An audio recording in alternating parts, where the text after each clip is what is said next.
We had a Tuesday game against Kennesaw State. Flat kick. So we were practicing on a Sunday. And on that Sunday practice, you know, I'm normal Christian. I'm out there with the team. I'm excited.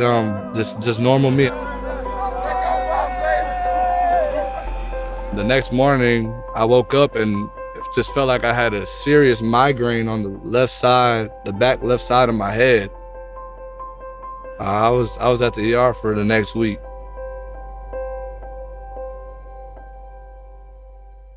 I'm from Tampa, Florida. My first ever sport actually was the real football, soccer. But when tackle football was introduced to me, I just fell in love with it. I think some had always been in me to play football, if I'm being honest. I've been playing ever since then. Years later, Christian Bodnar would have the opportunity to play at the highest level of collegiate football as a defensive back for the Liberty Flames. His breakout performance would come under the bright lights of Williams Stadium on October 8th, 2024.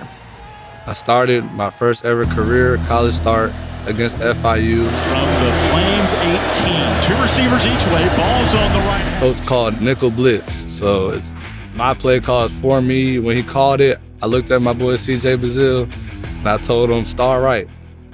I'm going to the right. That's the first thing I got to do is tell him where I'm going.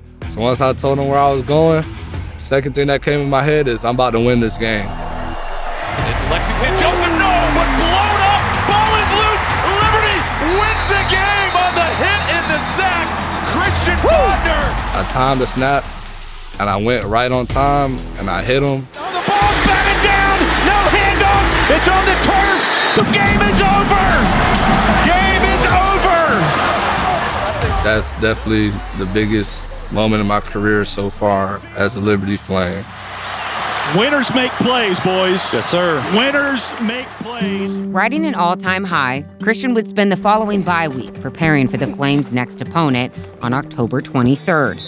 But just 2 days before they were to meet Kennesaw State, Christian would wake up with strange symptoms.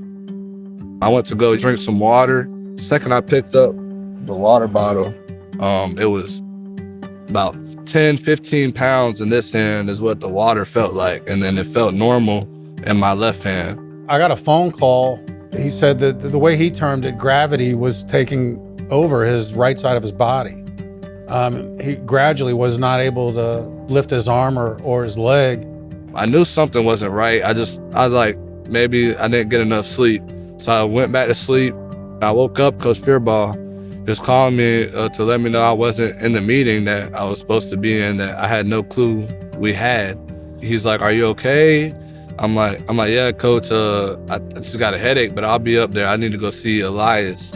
When he came in, and it was a very odd presentation of what he was feeling, but it was only on the one side. So to me, that was a little bit obviously a red flag. You're having, motor weakness, having some neurological stuff too as well.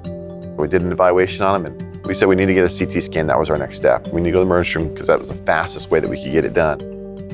When they told me I had to go to the ER, I'm just thinking about the game. Like, I have a game to play, so I know we had to leave to go to Kennesaw. I was like, if I got to admit myself into the ER, I'm going to miss when we go on Tuesday.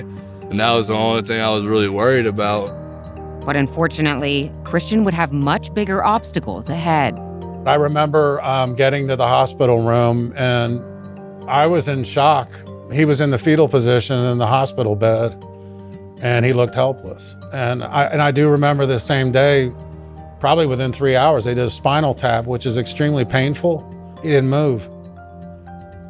He actually didn't move. I don't think he even knew that they were doing it. It was wild that after we went to the emergency room, within about, I want to say, 3 or 4 hours that afternoon, drastically changed. It was like so crazy how fast. It was a snowball effect. He literally went from walking to the train that afternoon to that following morning when I saw him at 7 in the morning.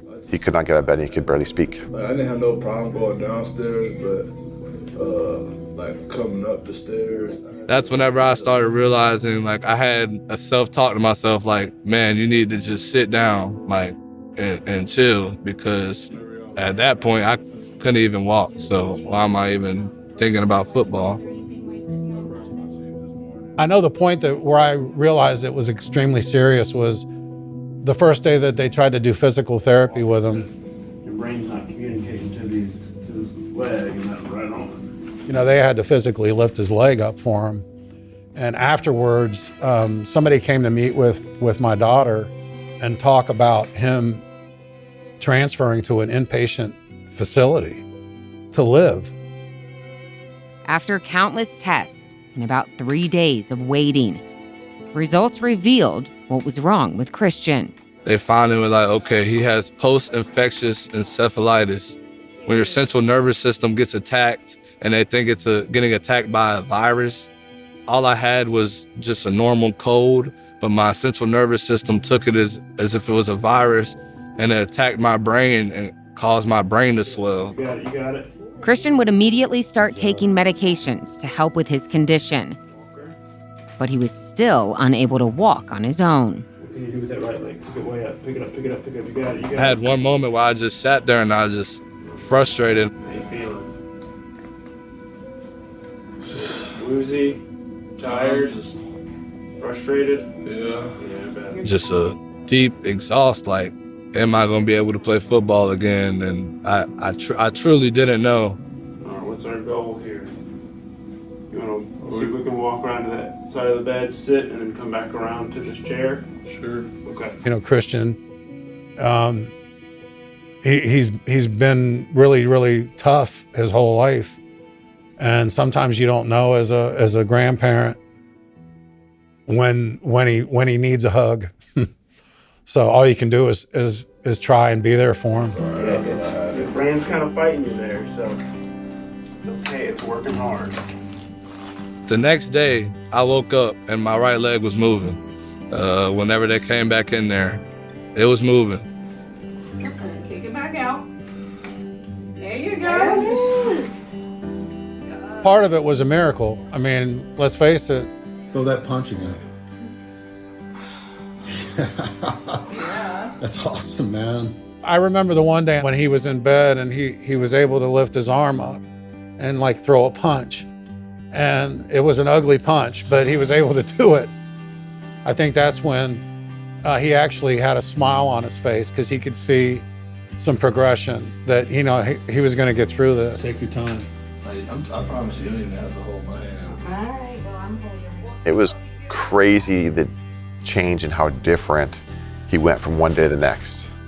And I think it speaks a lot to Christian's determination and a lot of his fight, because there was things that he was doing. They were like, well, we're not quite ready. He's like, oh, I'm going to keep trying. You know, that's just his attitude. Never one time did he say, why me? I hope you understand how amazing that is. It is. I think most people in that position would be asking God, you know, why is this happening to me? He never ever said that, not one time. Football is really everything to me. Without football, I don't know where I would be at. But that situation did have me, you know, thinking more about life itself. You know, life's more than football. Football is just, you know, a little chapter of your life. You never know what's going to happen. One day you could be at practice, and the next day you could be in a hospital bed not being able to walk. So it just really taught me to be grateful for, you know, for everything. After 326 days, Christian would step back on the field for the Flames. I definitely believe God has given me a second chance to, you know, do what I want to do. I mean, I couldn't be any prouder than I am. This has been just, you know, one more part of the testimony he's able to share with other people and hopefully influence other people based off of his journey.